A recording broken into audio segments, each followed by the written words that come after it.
اگر میں آپ کو یہ بتاؤں کہ رمضان میں یہ 10 منٹ کی 4 نمازیں آپ کی تقدیر بدل سکتی ہیں، تو کیا آپ آج سے شروع کریں گے؟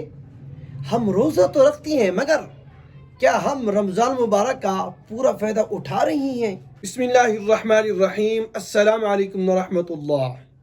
رمضان المبارک کا ببرکت مہینہ چل رہا ہے۔ یہ رحمتوں، مغفرت اور جہنم سے آزادی کا مہینہ ہے۔ ہم روزہ رکھتے ہیں، تراویح پڑھتی ہیں، لیکن کیا آپ جانتی ہیں کہ رمضان میں چند نفل نمازیں ایسی ہیں کہ جن کا اہتمام آپ کی بخشش کا ذریعہ بن سکتا ہے؟ دیکھیں، آج کی ویڈیو میں ہم بات کریں گے 4 اہم نفل نمازوں کی۔ ٹھیک ہے، رمضان میں یاد رکھیں خاص طور پر ان کی اہمیت کیا ہے۔ سب سے پہلی بات، رمضان میں مغرب کے بعد ہم افطاری کرتے ہیں، کھانا کھاتے ہیں، لیکن اسی وقت میں ایک بہت بڑی عبادت کا وقت بھی ہوتا ہے، اور وہ ہے اوابین کی 6 رکعت نفل نماز۔ یاد رکھیں، اس کا وقت جو ہے نا، یہ مغرب کے بعد سے شروع ہوتا ہے اور عشاء سے پہلے تک رہتا ہے۔ اور حدیث پاک میں آتا ہے کہ جو شخص یہ 6 رکعت اوابین کی نفل نماز ادا کرتا ہے، اللہ رب العزت اس کو 12 سال کی عبادت کا ثواب عطا فرماتے ہیں۔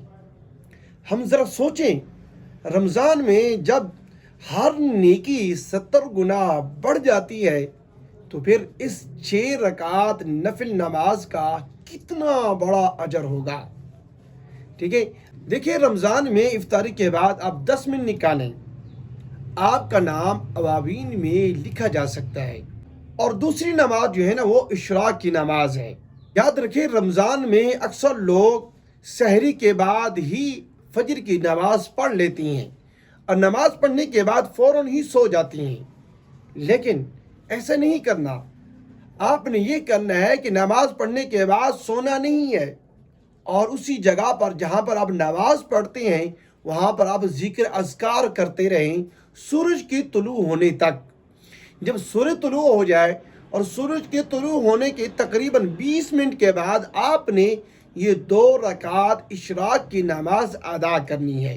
یاد رکھیں، حدیث پاک میں آتا ہے کہ میرے اور آپ کے آقا دو جہان محمد رسول اللہ صلی اللہ علیہ وسلم نے ارشاد فرمایا کہ جو شخص اشراق کے یہ 2 رکعت نفل نماز پڑھتا ہے، اللہ تعالیٰ اس کو ایک حج اور عمرے کا ثواب عطا فرماتے ہیں۔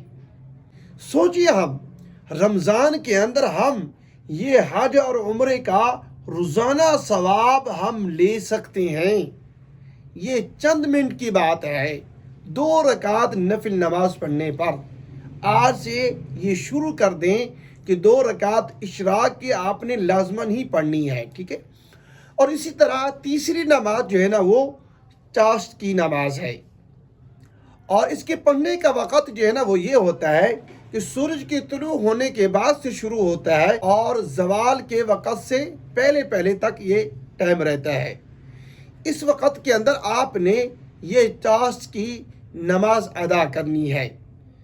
یاد رکھیں، انسان کے جسم کے اندر نا 360 جوڑ ہوتے ہیں۔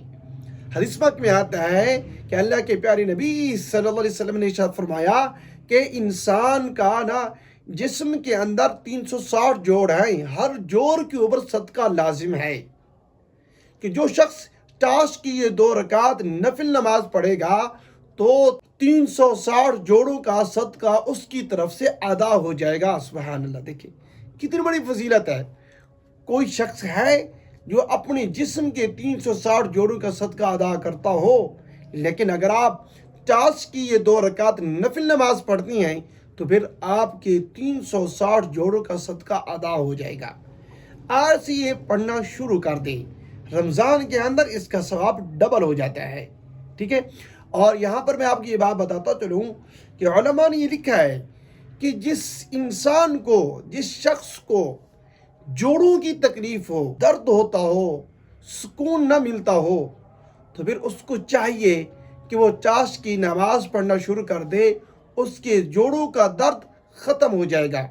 یاد رکھیں، ہر انسان یہ چاہتا ہے کہ میرے رزق میں برکت ہو، زندگی میں سکون ہے، گھر کے اندر برکت ہو۔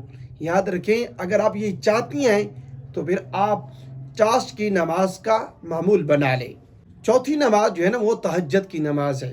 حدیث وقت میں آتا ہے کہ اللہ کے پیارے نبی صلی اللہ علیہ وسلم نے ارشاد فرمایا کہ رمضان کے روزوں کے بعد جو سب سے افضل ترین جو روزے ہیں نا وہ محرم الحرام کے روزے ہیں، اور فرض نمازوں کے بعد جو سب سے افضل ترین نماز ہے وہ تہجد کی نماز ہے۔ یہ اللہ رب العزت کی محبوب نماز ہے۔ اگر آپ اللہ کا قرب چاہتے ہیں، اگر آپ زندگی کے اندر تبدیلی چاہتے ہیں، اگر آپ یہ چاہتے ہیں کہ آپ کی زندگی پرسکون گزرے، تو پھر آپ تہجد کا لازمی اہتمام کریں۔ یاد رکھیں، اس کا جو وقت ہے نا یہ پڑھنے کا، یہ عشاء کی نماز پڑھنے کے بعد سے شروع ہو جاتا ہے اور صبح صادق کے طلوع ہونے تک یہ وقت رہتا ہے۔ اور اس کا افضل ترین جو وقت ہے نا وہ رات کا آخری حصہ ہے، جب ہم سحری کرتے ہیں، سحری کھاتے ہیں، یہ اس وقت یہ افضل ترین اس کا وقت ہوتا ہے۔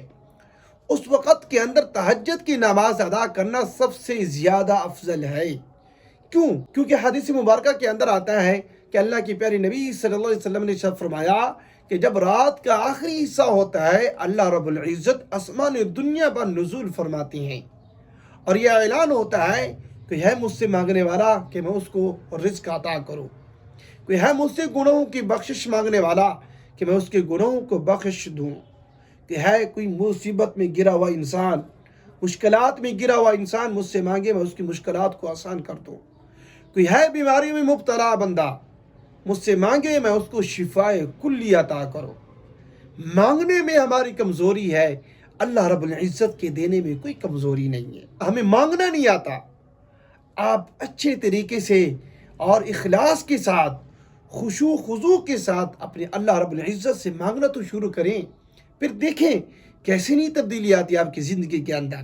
ان 4 نفل نماز کا لازمی اہتمام کریں، ٹھیک ہے؟ اور یاد رکھیں، رمضان مبارک کا یہ جو مہینہ ہوتا ہے نا، یہ چند دنوں کا مہمان ہوتا ہے، بہاریں لے کر آتا ہے۔ یاد رکھیں، رمضان المبارک میں نا یہ عبادت کا موسم بہار ہوتا ہے، تو جہاں پر ہم باقی عبادات کر رہی ہیں تو پھر ان 4 نفل نماز کا لازمی اہتمام کریں۔ مجھے امید ہے آپ کی یہ میری باتیں سمجھ میں آ گئی ہوں گی۔ ویڈیو اچھی لگے اس کو لائک ضرور کریں اور زیادہ سے زیادہ یہ ویڈیو آگے دوستوں کے ساتھ شیئر کریں۔ شکریہ، جزاک اللہ خیرہ۔